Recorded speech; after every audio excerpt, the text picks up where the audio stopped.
পথের সাথী। জন্ম জন্মান্তর তপস্যা করিয়া ভগবত দর্শন হইবে, ইহাও কম আশ্বাসের কথা নহে।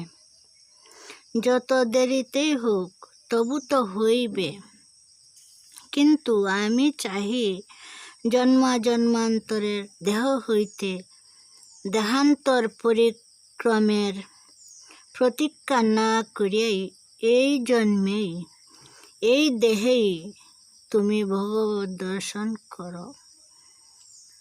প্রাকৃত জননীর গ্রাম্য কামনা বাসনাকে উপলক্ষ করিয়াই এই দেহটা তোমার জন্মে আছে বলিয়া এমন কথা ভাবিবার প্রয়োজন নাই যে